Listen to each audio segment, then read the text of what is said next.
Red scabs in here, they have venomous spines. Oh, are they spitting? No, we don't put our hands in that one.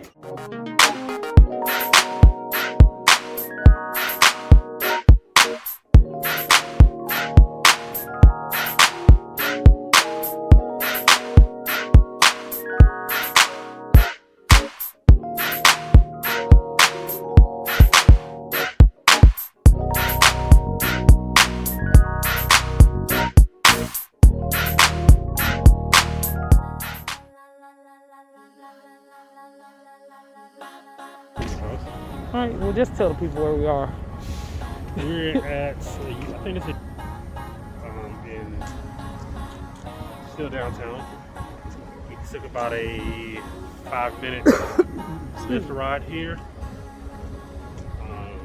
because it would have been about a 20-minute walk, and we walked enough in sub-frozen temperatures. So decided we'll just take a 5-minute lift ride here and see what they got going on. I think here's like a carousel and a Ferris wheel. mirror maze and Ferris wheel. I was trying to think of the name of it. You guys can see the Ferris wheel there. There's the. And this is the aquarium there. Alright. So, and then there's a seafood house. And there's a burger place there. So we'll go in once we leave the aquarium, do a quick loop out before we leave to go back. Yep. Alright, sounds good.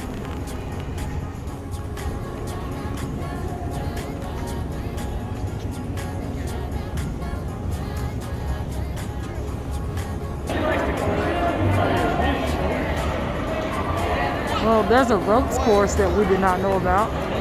What? We just know, we gotta do better research when we go places.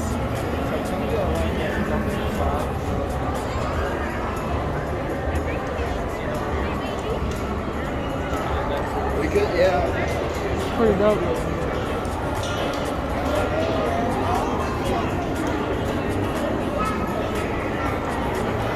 There's a mirror maze up there. And there's a gift shop for the aquarium. This place is nice. You could have combined this stuff, but it's more price. I didn't know how much time we were there. Oh, okay.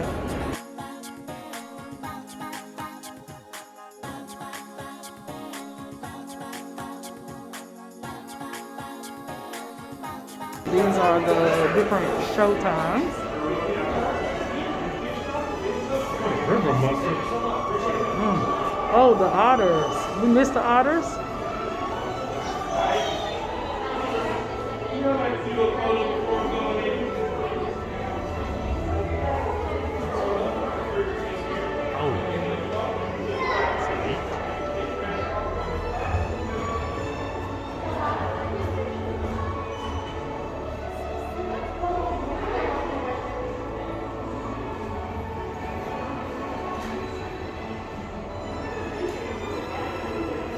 Our next virtual training will mark in approximately 2 minutes. Until then, enjoy the show.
This is very unique.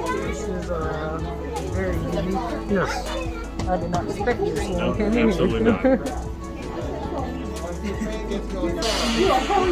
Hi everybody, welcome to your virtual train trip to the St. Louis Aquarium. It's going to take about 3 minutes. We ask you to remain seated for the entire trip. Keep your eyes open. Different things go down each side of the train and sometimes over it. If you're starting to feel a little queasy because of the train trip, I'll leave that back door open for you. Now when we get there, head out this door, turn left, go down the hall. If you see a fish, go for it. All right. Have a good trip. Thank you.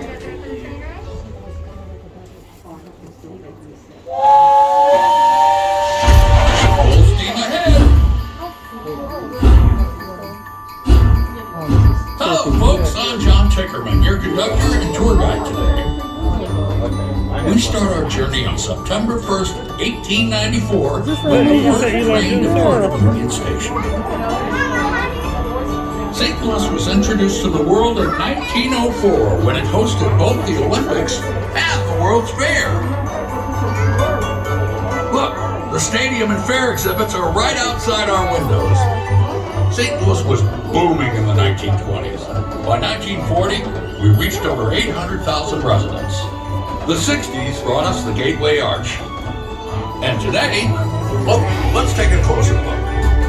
I've been tinkering with this old train for a few weeks, and if I got this right, hold on to your seat. Here we go. Wow! Oh, This contraption can fly. St. Louis looks pretty spectacular. oh wow. This is weird. There she is, the mighty Mississippi River. Let's take a closer look.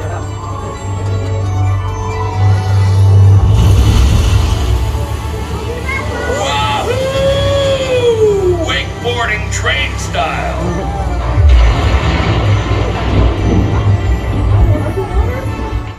Welcome to the St. Louis Aquarium at Union Station. Please take all of your belongings as you exit the train. Do me a favor. Keep this between us. Don't tell anyone about our little detour. I don't That think was anyone dope. will believe. It was really neat. I really enjoyed that. And even the seats rumbled a little bit. It kind of felt like you were really moving though. Alright guys.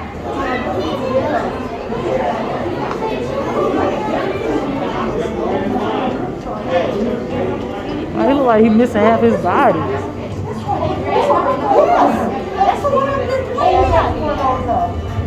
at it from behind.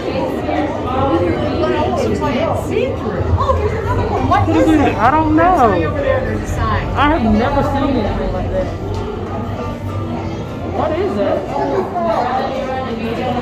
Mississippi cuttlefish. Mississippi cuttlefish. Does it close his mouth? I don't Is that know. his mouth? Yeah, That's something. they can close it, I guess. That is It's very interesting.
It does feel like a controller. No.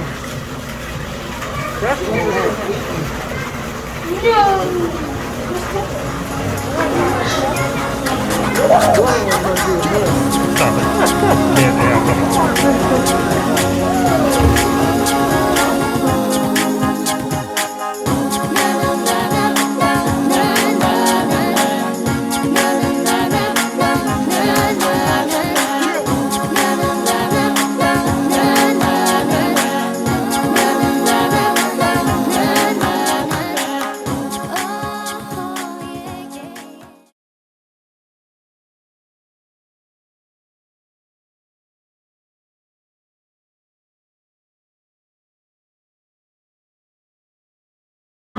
Those got to be piranha, right?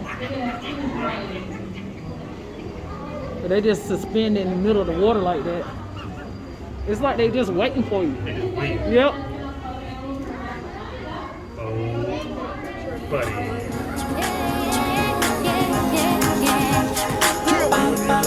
Probably cool. River. I love the river.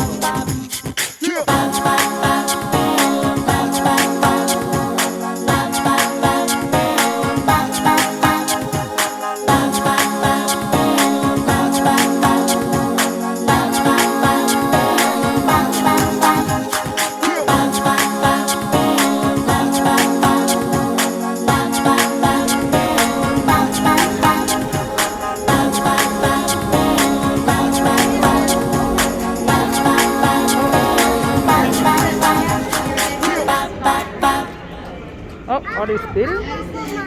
No, we don't put our hands in that one. What's happening? These are archerfish, and they shoot water at this ball to get their food down. So they do it in their natural habitat, so they live by the mangrove trees where the river meets the ocean in Southeast Asia or Australia, and they shoot bugs out of the trees. Oh. Oh, that's awesome.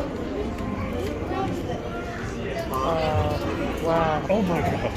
We'll go find it. Wanna go find it? Oh, wow.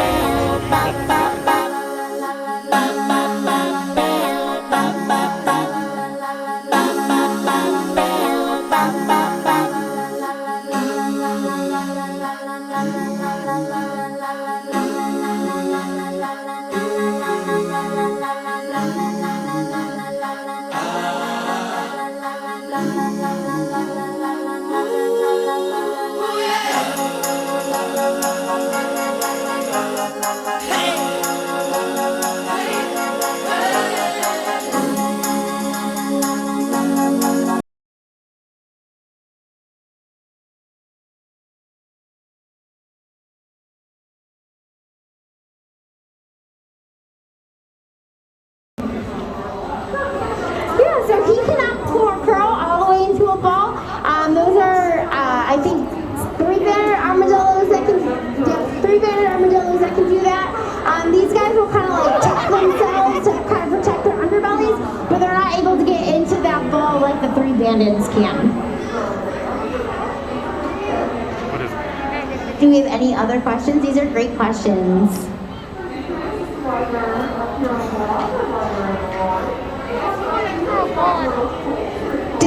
Does he get a COVID vaccine? So he's only 5 months old, and so I don't even know, I'm not sure if armadillos are even on the list of approved to be able to get that. I'm not sure. That's a really great question. He has not gotten it. Size at this point. Yeah.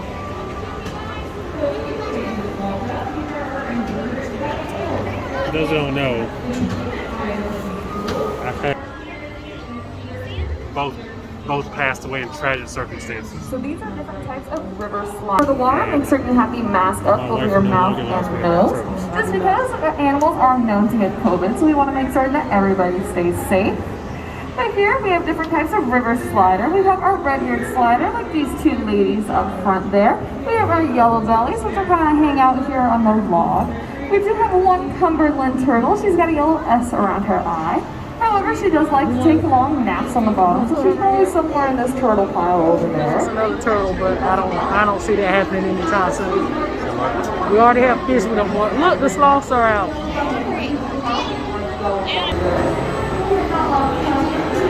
Hi everybody, thanks so much for joining us.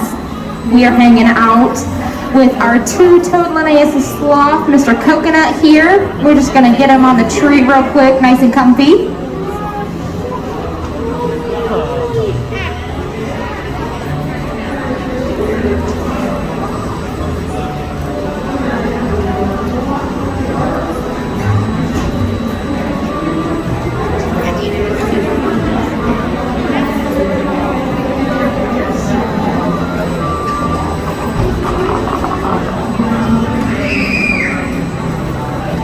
All right, thanks guys for joining us. Like I said, this is Coconut, a 3-year-old Linnaeus' two-toed sloth. Kind of funny, he does have 2 toes on his front feet, but on his back he does have 3. But still considered a 2-toed sloth. So we're very excited to get to show you how cool he is. He is a native South American species who is typically found in rainforests.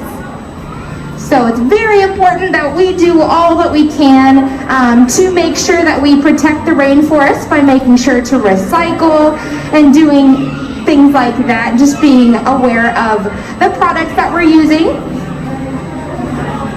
So Ryan, one of his trainers, is actually going to be working on some behaviors with Mr. Coconut here. And these behaviors allow us to help him participate in his own health care, as well as give him an opportunity to stimulate his growing and developing brain.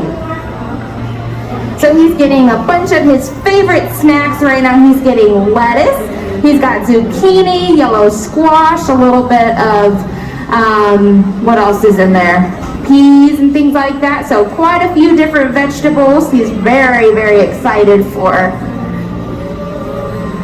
So he is pretty cool because he is a species that spends almost his entire life in trees. So he is almost completely arboreal, and he does pretty much everything hanging upside down. That includes sleeping, eating, giving birth, but the only thing that he really doesn't do up in the trees is use the bathroom. And that sounds kind of funny, but there's a really good reason for that. So sloths don't want to give away their location in the trees because then they could be susceptible to getting eaten by predators. And they definitely want to avoid getting eaten. So they will actually crawl their way down to the ground, do their business, and then come right back up to the trees and hang out like they were before. You can also see that their hair actually grows from their stomach downwards because they do spend almost their entire lives upside down. So it makes sense that their hair grows in the direction that gravity is pulling it. So Ryan's working on some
just how they're built. They are obviously our circulatory system and our Yeah, we got starfish and sea snails down here, as well as a couple crabs, if you can see them. They're all kind of on my side, but you can see them. If you wanted to walk over here, I can point them out to you if you can't find them yourself. They are a little bit camouflaged. For those of you who may have just walked up, anything in either of these pools you can touch. Just use a gentle 1 to 2 finger touch. The only place you don't want to touch on sea anemones is the hole right in the middle. So all these bright colored squishy ones are sea anemones, and these ones with the spines over here are going to be sea urchins. And then down here we have snails and sea stars, as well as a couple crabs. The only thing you don't want to touch in here is going to be that open shell, because that's just food. I mean, if you really wanted to, you can touch it, but it's really not going to do much for you. That little guy is actually a hermit crab. He's living in a snail shell, but he is a hermit crab. Touch the animals in here, just please use only 1 or 2 fingers down the back.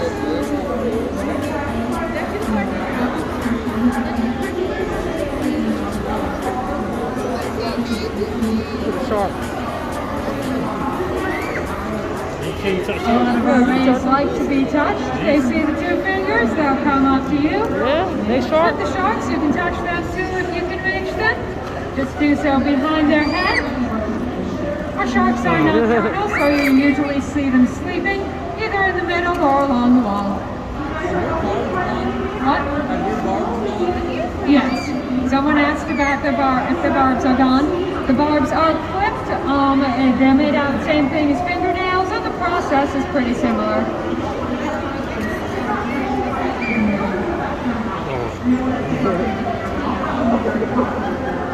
You touch? No, I don't touch that.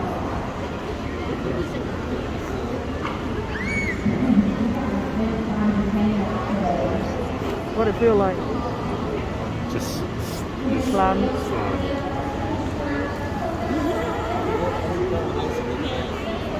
So you can touch the shark if you can reach it. yeah, I ain't trying to reach it.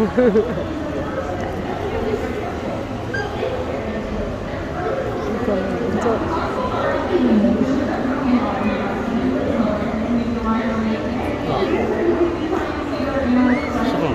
Come on. Oh. Put your hand in it. la la la la la la la la la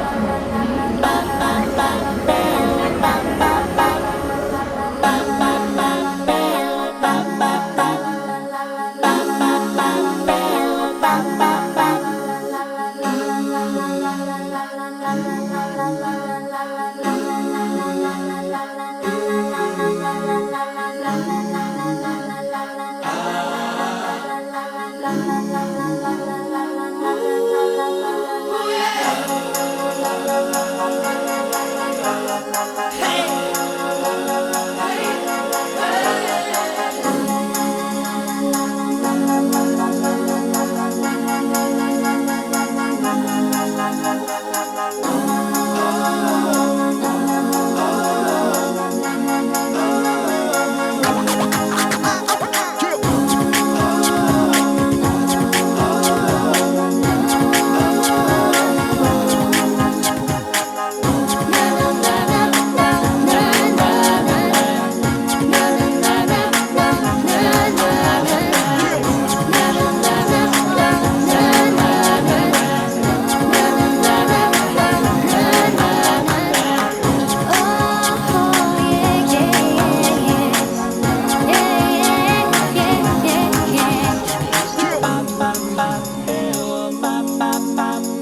Thanks for watching. Don't forget to like, comment, and subscribe. This is Siobhan. And this is Brandon. And we are... Puppy, I wanna go.